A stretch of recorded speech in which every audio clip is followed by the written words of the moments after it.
They say the screams could be heard for miles. Summer 1462. You're an Ottoman soldier in the most powerful army on earth.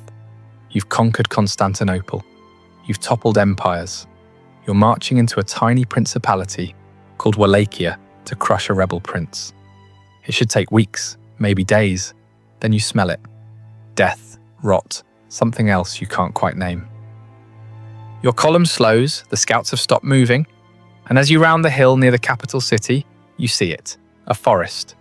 But the trees, they're not trees, they're human beings, 20,000 of them, your brothers, your comrades. Lifted into the air on wooden stakes, arranged in perfect geometric rows, as far as the eye can see. Some have been dead for weeks, their bodies bloated and black. Others are still moving, still breathing, still screaming. Your Sultan, the man who conquered the Byzantine Empire, takes one look and turns his entire army around. What kind of mind creates something like this? And here's the part that should terrify you. This wasn't madness, it was strategy. Cold, calculated, and horrifyingly effective. The story you think you know about Vlad the Impaler? It's a lie. Not because it didn't happen, but because the truth is so much worse. This is the full account of how one man weaponized human suffering so effectively that it changed the course of empires. And by the end, you'll understand why the real horror wasn't what he did to bodies, it was what he did to minds. Let's start with a question nobody asks. What breaks a human being so completely that they become capable of this? The year is 1442. Vlad is 11 years old. His father, Vlad II Dracul, Vlad the Dragon, has just made a deal with the devil. Not a metaphorical one, a real one, with a name, Sultan Murad II of the Ottoman Empire. The deal is simple. Vlad II gets to keep his throne in Wallachia. In exchange, he hands over his two youngest sons as hostages. Insurance living collateral to guarantee his loyalty. So young Vlad and his brother Radu are torn from their home and delivered into the heart of the Ottoman Empire. Not as prisoners in dungeons, but as guests in the palace at Edirne and later Egriguz. They're given fine clothes, education, military training. They're taught Turkish, Arabic, philosophy, and the Quran. On the surface, it looks like privilege. But here's what the history books gloss over. This wasn't education, it was psychological warfare. Vlad spent his formative years, 11 to 17, watching his captors perfect the art of empire building. He studied how the Ottomans used fear as a governing tool. He witnessed public executions designed not just to punish, but to traumatize entire populations into submission. He learned that terror, when applied with surgical precision, was more effective than any army, and he learned something else. He was utterly powerless. While his younger brother Radu adapted, even forming a close friendship with the Sultan's son, Mehmed, Vlad refused to bend. According to Ottoman court records, he was frequently punished for his defiance. Some accounts suggest he was beaten, possibly tortured.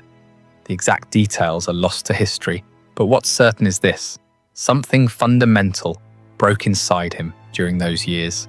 Or perhaps more accurately, something crystallized. He developed what modern psychologists might call a persecution complex, combined with an obsessive need for control, but he channeled it. Every punishment he endured, he studied. Every torture technique he witnessed, he memorized. He was building a mental arsenal, piece by piece. In 1448, after 6 years of captivity, Vlad finally returned to Wallachia. He was 17 years old. 2 months later, his father was assassinated by rival boyars, the nobility who played both sides between the Ottomans and Hungarians. His older brother, Mircea, was buried alive. Vlad was alone, surrounded by enemies, backed by nobody. And here's where the story gets interesting. He didn't just want revenge. He wanted to remake the world in the image of his trauma. He would take everything the Ottomans had taught him about terror and refine it into something they had never seen before. But first, he had to wait. For 6 more years, Vlad lived in exile, plotting, planning, studying military tactics, and political maneuvering, and in 1456, with Hungarian backing, he finally seized the Wallachian throne. The monster was about to be born. If you're fascinated by the documented psychological breaking points that created history's most notorious figures, hit subscribe. We're just getting started with how this broken boy became something far worse than his captors ever imagined. Vlad's coronation feast in 1456 should have been a celebration. Instead, it became the blueprint for everything that followed. He invited the boyar families, the same nobility who had orchestrated his father's murder and buried his brother alive. Hundreds of them arrived in their finest clothes, believing they were there to pledge loyalty to the new prince. The great hall was decorated. Wine flowed freely. Then in the middle of the feast, Vlad stood up and asked a simple question. "How many princes of Wallachia have you lived through?" The older boyars proudly answered, 7, 10. Some claimed to remember a dozen different rulers. They were bragging about their survival, their political savvy, their ability to outlast any prince who sat on the throne. Vlad smiled. Then he gave an order. Every boyar who had answered was arrested on the spot. But here's where you see the methodical mind at work. He didn't execute them. Not yet. Instead, he separated them into 2 groups based on age and health. The older ones, the architects of his family's destruction, they were impaled immediately outside the palace walls. Not quickly.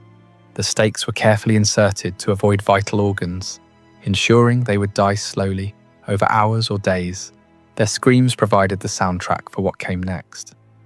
The younger, stronger boyars and their families were stripped of their noble clothes and force-marched 50 miles north to the ruins of Panari Castle.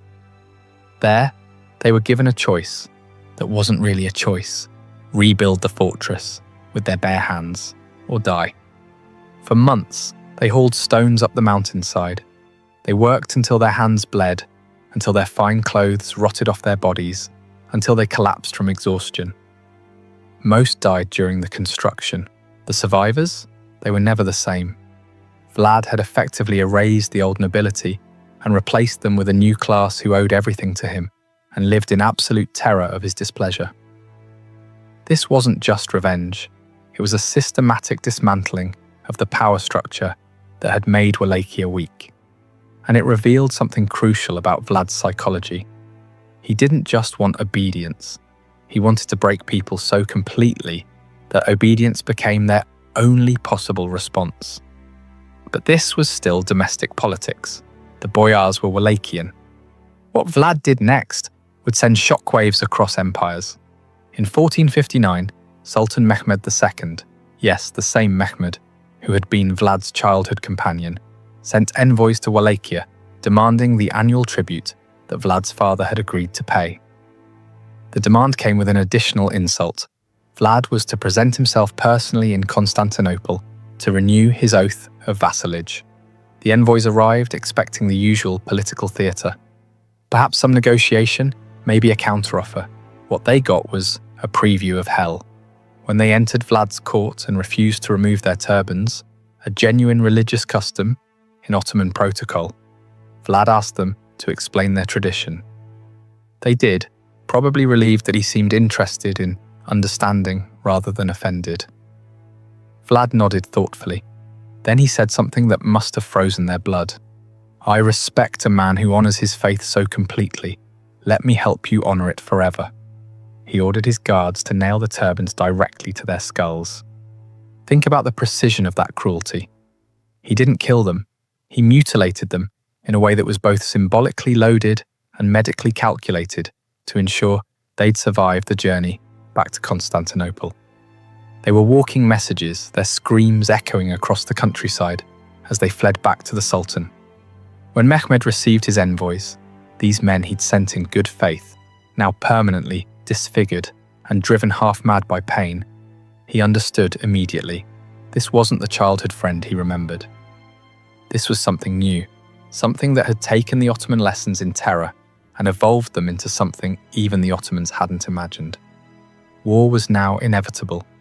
But before that war came, Vlad had more messages to send. Here's what most people don't understand about impalement. It wasn't just execution. it was engineering. The common image, a stake driven straight through the torso, would kill almost instantly. That defeats the entire purpose. Vlad's method was far more sophisticated and infinitely more cruel. Based on contemporary medical analyses of the descriptions and surviving Ottoman accounts, here's how it actually worked. First, the victim was laid face down. The stake, carefully selected, rounded at the tip, and thoroughly oiled, was inserted through the rectum. But here's the crucial detail. It was inserted at an angle specifically designed to miss all major organs and blood vessels. The victim was then slowly raised upright, and gravity did the rest. Over the course of hours, or sometimes days, their own body weight would force the stake gradually upward through their torso. The path was calculated to avoid the heart, lungs, and major arteries. In some documented cases, the stake would eventually emerge through the shoulder or chest, but the victim could remain alive for up to 3 days. Why this method? Because Vlad understood something that modern psychological warfare experts now confirm. Witnessing prolonged suffering is exponentially more traumatizing than witnessing quick death. A battlefield beheading is horrific but brief. Impalement was a performance that lasted days, complete with screams that could be heard across entire valleys. But the physical act was only one component. The real genius, if we can use such a perverted word, was in the staging. When Vlad impaled victims, he did it in public squares, along major roads, outside city gates, anywhere that would maximize visibility. He understood that word of mouth and rumor would multiply the psychological impact far beyond the actual number of victims. One impalement witnessed by 100 people would create 100 storytellers, each of whom would tell 100 more. And he refined the symbolism constantly. Stakes were different heights based on rank, peasants near the ground, nobles higher, the highest reserved for enemy commanders. This created a grotesque visual hierarchy that reinforced his message: everyone has a place in my world, and everyone will suffer according to their station. In some accounts, he arranged impaled victims in geometric patterns: circles, stars, concentric rings. This wasn't random sadism, it was a demonstration of control. It said, I have so much power that I can turn human suffering into art. There's a German pamphlet from 1462, admittedly propaganda, but based on eyewitness accounts from Saxon merchants in Wallachia, that describes Vlad dining among the impaled. He allegedly had a table set up in the middle of a field of stakes, ate his meals surrounded by dying men, and seemed to enjoy the experience. Whether this specific incident happened exactly as described is debatable, but what's not debatable is the psychological message: I am so far beyond your understanding of human behavior that your horror doesn't touch me. The Saxons, who had their own complicated relationship with Vlad, circulated these pamphlets widely. They were some of the first mass-produced horror stories in European history, complete with woodcut illustrations. These images, crude but effective, spread across Europe and cemented Vlad's reputation. But here's the question nobody was asking. Was any of this working? Was terror actually an effective military strategy? Or was Vlad just a sadist with power? The answer came in the summer of 1462, and it would prove that Vlad's methods weren't just effective, they were devastatingly so. Sultan Mehmed II had finally had enough. By early 1462, Vlad had not only refused to pay tribute, but had launched raids deep into Ottoman territory south of the Danube. In one particularly brutal campaign, he crossed into Ottoman lands with a small force and, according to his own letter to the Hungarian king, killed over 23,000 people. He even kept a body count, categorizing victims by age and gender. Mehmed, who had conquered Constantinople at age 21, who had crushed rebellion after rebellion, who commanded the most powerful military machine on earth, decided to personally handle the Wallachian problem. In the spring of 1462, he assembled an army estimated between 60,000 and 90,000 men. The exact number is lost to history, but even conservative estimates put it at more than triple Walachia's entire military-age male population. This wasn't an invasion, it was an extermination. Vlad had maybe 20,000 to 30,000 men total, many of them peasant conscripts with minimal training. A conventional battle would be a massacre. So Vlad did what he'd been planning since childhood. He refused to give them a conventional battle. As the Ottoman army entered Wallachia, they found nothing. Empty villages, poisoned wells, burned fields. Every potential source of food and water had been systematically destroyed. Vlad had ordered his own people to abandon their homes and retreat into the forests and mountains, taking their livestock with them. The Ottoman supply lines stretched longer and longer, and then the night raids began.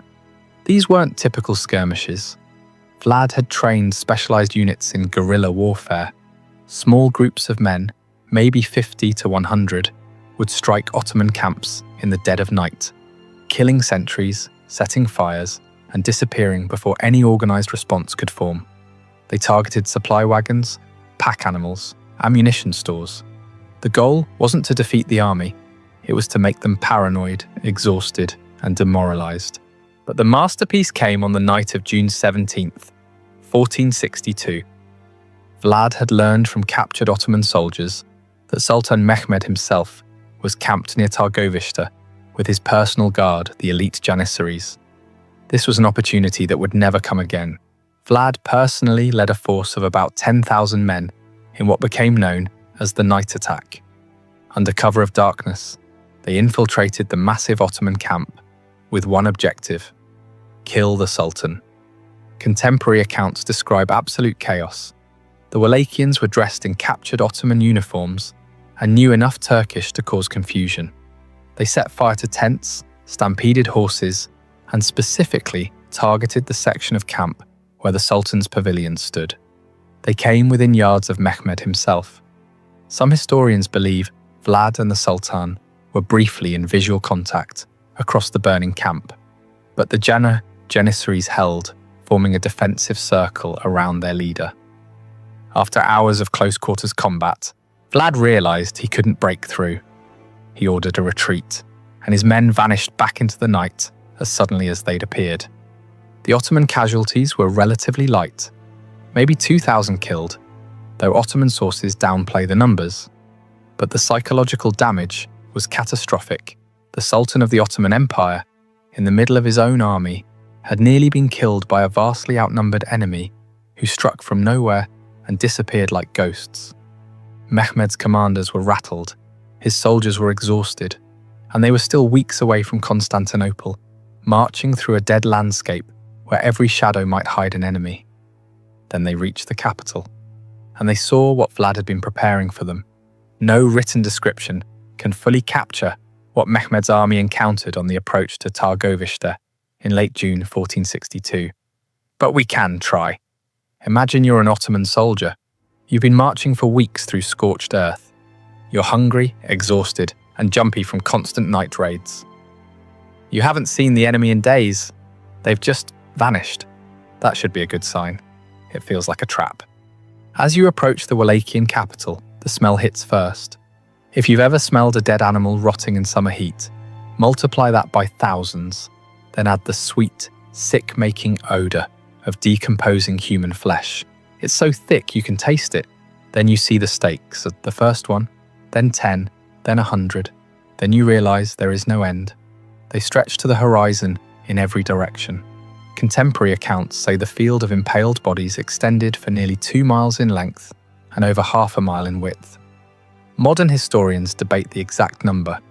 Ottoman sources, probably minimizing for propaganda reasons, claim 10,000. Wallachian and Hungarian sources claim up to 20,000. The truth is probably somewhere between 15,000 and 20,000 impaled bodies. But here's what makes your skin crawl. This wasn't random. The stakes were arranged in precise geometric patterns, concentric circles radiating out from the capital height ordered rows. In some sections they formed star patterns, visible from elevated ground. Vlad had spent weeks possibly months, preparing this. He'd captured Ottoman soldiers and sympathizers from earlier raids and border skirmishes. He'd kept them alive specifically for this purpose. Some of the bodies had been dead for weeks, rotting in the summer heat. Others had been impaled more recently, and some, according to multiple sources, were still alive. The Byzantine chronicler Leonikos Chalkokondylis, who interviewed eyewitnesses, wrote that the moaning of the dying could be heard across the entire field. Some had been impaled for days, their bodies slowly consuming themselves, too weak to scream but still conscious. The Ottoman troops, hardened veterans who had conquered cities and slaughtered countless enemies, reportedly began vomiting. Some refused to advance further. Others started deserting in the night, willing to risk execution rather than continue through this nightmare. And at the center, on the tallest stake of all, was Hamza Pasha, a high-ranking Ottoman commander captured in an earlier skirmish. His body, dressed in the remnants of his military finery, was positioned directly facing the route of the Sultan's approach, a personal message from Vlad to Mehmed. "This is what I do to your best men. Imagine what I'll do to you." Sultan Mehmed II, remember, this is the man who watched Constantinople's walls crumble under his cannons, who had ordered his own share of executions and massacres, reportedly stopped his horse and stared in silence for several minutes. Different sources record different versions of his response, but the most widely accepted comes from Chalkokondylis. It is not possible to deprive of his country a man who has done such great deeds, who knows how to put his power to such use. A man who had done such things was worth much. This wasn't praise, it was recognition. The Sultan was acknowledging that he was facing something he didn't fully understand, a mind that had taken Ottoman methods and evolved them into something even the Ottomans couldn't match. The military situation was already deteriorating. Supply lines were overstretched. The scorched earth tactics had worked. The night raids had destroyed morale. The Sultan's own commanders were advising retreat. But the forest of the impaled was the psychological breaking point. It proved that conventional military thinking didn't apply here. Vlad wasn't trying to win battles, he was trying to break minds, and it was working. Within days, Mehmed ordered a general retreat. He left a contingent under Vlad's younger brother Radu to continue harassing Vlad, but the Sultan himself withdrew with the main army. The most powerful military force in the world had invaded a tiny principality with overwhelming numbers and been turned back not by military defeat, but by sheer psychological warfare. Vlad the Impaler had won. But the story doesn't end there, because what comes next reveals the ultimate tragedy. That terror, however effective in the short term, always devours its wielder in the end. You'd think that turning back the Ottoman Empire would make Vlad a hero in Christian Europe. In some ways it did. The Hungarian king and the Pope praised his defense of Christendom. But here's what they didn't understand.